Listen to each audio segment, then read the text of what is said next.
게티즈버그로 떠납니다.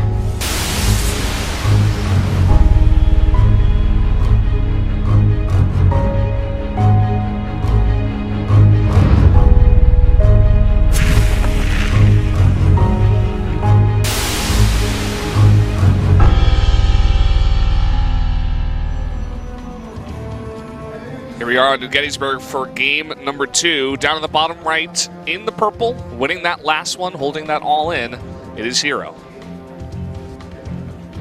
He's very confident. His opponent to the bottom left, the underdog in this group, it is Pet. From the team MVP. Go gas here. This is a player I really feel, when you think about it, I don't know exactly how old he is. I don't have that stat in front of me, but you can tell he's still very young, and he's been playing for so many years. I think he's probably been playing for 4 or 5 years now at the professional level on a team, right? Even when he was on Xenix, I wouldn't count that, but he's been on MVP for a really long time. Before that, he was on StarTale. So this is the type of player that you see in a tournament like this, and I think a lot of people look at it and say, well, I'm a bit disappointed Pet beat Dark. You know, I wanted to see Dark. You know, he went to 2 back-to-back finals, Star League finals, then won the Cross finals. But we get this guy and it's set. You know, he beats Dark, and some people think that, but I think that when you look at this, I think what an amazing opportunity for a player who isn't winning tournaments and isn't going to finals. When we had his results on screen, and we talked about this a little bit off camera before the broadcast started, his only listed result for Legacy of the Void was qualifying for this tournament. Yeah. And he's in a group of titans, of champions. And I think this is an amazing opportunity for this player to show his stuff. Yeah, it really is. I mean, and you were talking about that build in game number 1.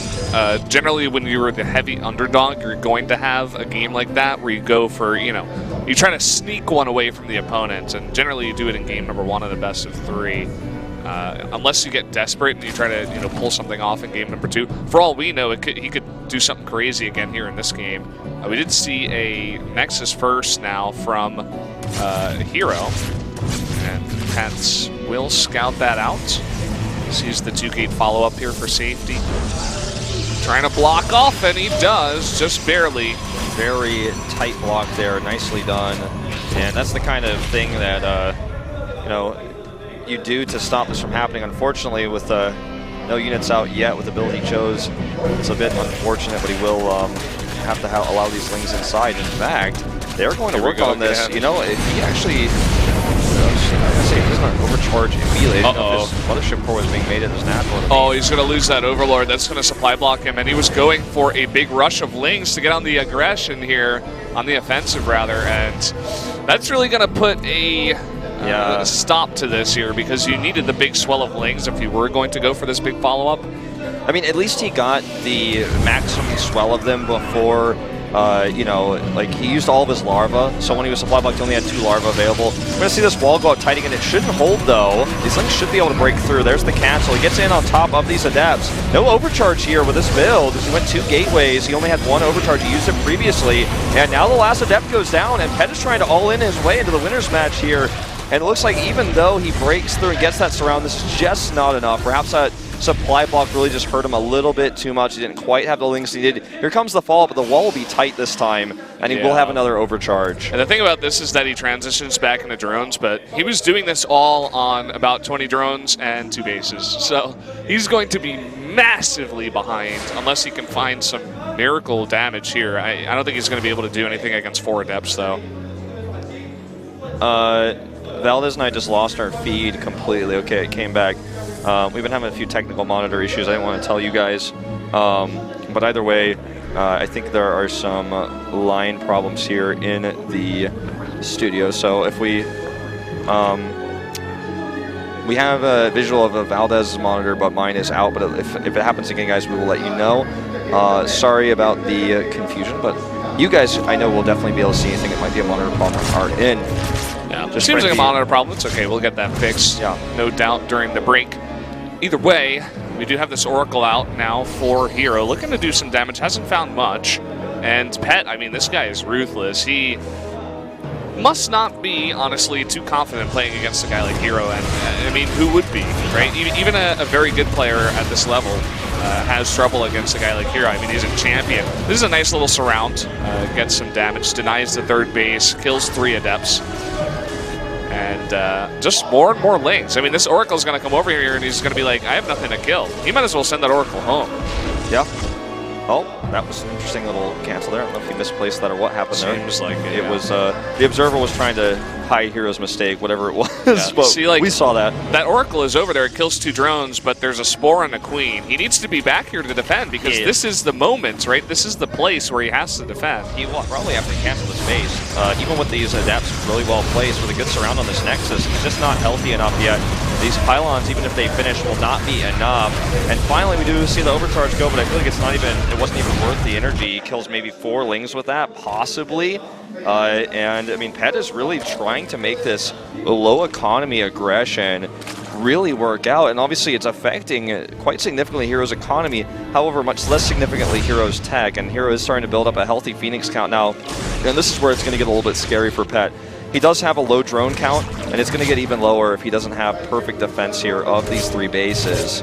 That Queen needs to be within range of the Spore Crawler at all times. He's trying to grab it right on the edge there. Ooh, nice stasis ward here, actually. He's going to be able to split up these links into 2 groups.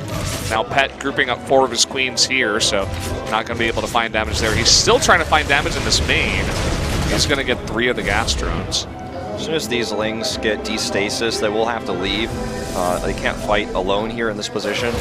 Party's over, Lings. Get out of here. So we'll see what happens, you know, with the next bit of tech. Notice he sent some Queens down to specifically spread creep towards the bridge. That kind of leads me to believe he wants to do a push fairly soon on said bridge. Because normally you don't spread the creep in that direction, you kind of spread it more towards the north and taking your 4th and 5th bases, or even the middle base if that's what you're going to go for. So that one tumor down there, he sent all of his Queens down to make that happen. That's suspicious. We'll see what he decides to do with that. As herO nearly loses a Phoenix there, but it does survive. And this base is now finally up and uncontestable with just Lings. It won't happen anymore. Hydra Den on the way, so we're going to see that Baneling Hydra style, and he could just attack down the bridge. I suppose he could. herO really doesn't have much vision of that area, and it is the fastest way, of course, to get over to the Protoss base. And generally, on this map, you know, that 3rd base is not exactly that close, so you need to kind of spread out your defenses, you know, get a pylon set up over here, even some cannons perhaps, and get your Mothership Core in position to overcharge in case he attacks there, and then, you know, buy some time for your army to get over there. But if he goes for the natural, sometimes your stuff is out of position, he can break your wall, Lings get in, so I understand that. But we do have a Infestation Pit and a Lurker Den on the way. Yep, more damage being done here. So with the Infestation Pit and the Lurker Den, it looks like he's not going to be doing a timing attack. As, you know, kind of I was wondering if he might originally be thinking of doing... Ooh, nice catch here. Good target, too. Make sure he gets 2 of those Phoenixes. And the creep spread is actually quite good in this matchup. You don't always have to spread it this thickly or this well, but it's really, really solid here. It does not look like he saw the Lurker Den, which is pretty important. Obviously, that's going to be an important tech to scout. He needs to build his immortal count early. So Pet is in a pretty solid place in this game. I wouldn't say he's ahead. I would say he's slightly behind, but compared to where he was last game, it was much less of an all-in. He definitely has a transition available here. He's got the Spire, the Hive, and if he holds on to this 4th base, this game could be his. It's going to be a tough road, but it's absolutely doable at this point. Yeah, for sure. And taking a look at that very high sentry count, 6 sentries, they're going to be good against the Hydras if you can push them away far enough. And also, you know, against stopping the Lings of getting us around, but they're not going to be very useful against Lurkers. And that's what we were talking about. You know, he doesn't really have the necessary tech right now to deal with the Lurkers. Let's see how many Pet does make. He hasn't really saved up any bank to try to make a big swell of Lurkers, so far none, just Hydras. You know, it's actually a sign of a really good player to see static defense in the main like this. I know in most cases, the more static defense you make, the worse off. Sometimes it's almost like a lazy button. You make those because you know that you're kind of unable to defend this location. You don't have the multitasker, you don't have the units for it. So him making those really says a lot about what he knows about his ability to defend with the comp he has. Lurkers are immobile, they're slow, he doesn't have a lot of Hydras left over. And as you were oohing about, we do have a pretty cool tech here coming up, a quick Greater Spire. I mean, that's the thing about this map. There's so much space between you and the Protoss that you can kind of just sit back, and if you have good creep spread, you can see them coming a mile away and just be ready. And it's not like he's made a gigantic amount of lurkers here. He's made 9, it's a good number. But besides that, he's just got lings, basically, and a bunch of spines. So he's doing this without that much defense, but herO really hasn't put on much pressure at all. Okay, he's just trying to zone this Protoss army off his creep. Few lings over here going to force a large stalker. Now, luckily for herO, he is committing a lot to the stalkers in particular, which are going to be very good against the Broodlords. However, the Broodlords will probably be used as a sieging unit over the air. Luke's going to have to cancel this. Great cancel time. Pet is actually playing a good series here. Yeah, he really is. This is surprising to see. You know, especially once I saw that first cheese, I'm like, oh, this, you know, who knows what he did against Dark? Like, how did he get in here? But now I'm like, I don't know, man. This guy's actually pretty good. Yeah. I'm really enjoying his play so far. Stalker's going to knock down these spines very quickly. Lurkers will have to reposition, but because they're all clumped up, disruptor shots could be amazing, and in fact, he is going to attempt that. Great splits by Pet, though, and now suddenly herO's army is surrounded. He does have a large amount of units and great force fields go down, but he does not have a recall here, and the Lurkers are doing so much damage. He's taking so much damage, way too much. The entire army is going to go down. I mean, this might just be too much for herO to recover from. He just lost his entire army. Yes, he killed 13 drones, but even with that, Pet's economy is healthy. He's going to have 8 Broodlords with this Hive Tech he's hidden. And herO, yeah, exactly. herO has no idea. All right, that drop that came in the main, because of the 2 spines, the Adepts did not shade in. They didn't even see the Hive on the way, so he has no idea at this point.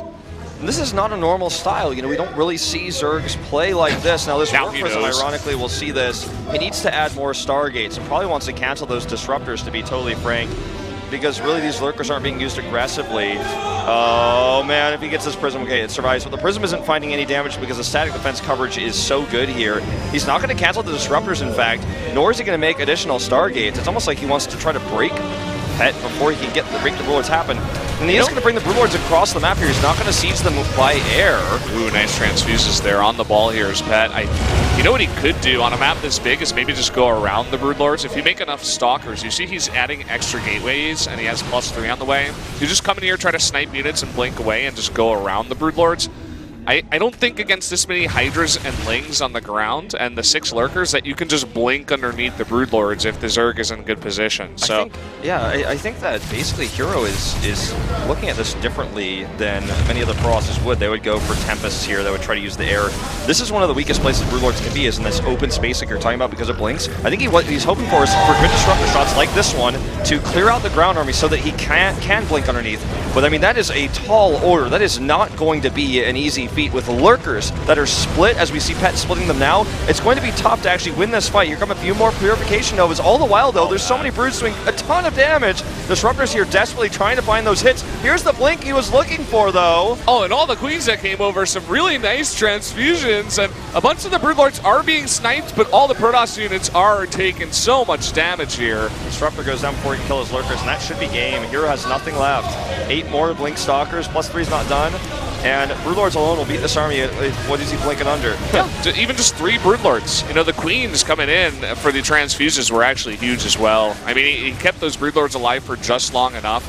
And even the Queens, you know, they can do a little bit of damage against those Stalkers. They can push them away. GG. Pet wins game number 2, and we have ourselves a series. I really feel that herO decided that he would not have enough time to get Fleet Beacon Tech out before he was sieged, so he decided to try to fight this army with Mass Disruptor.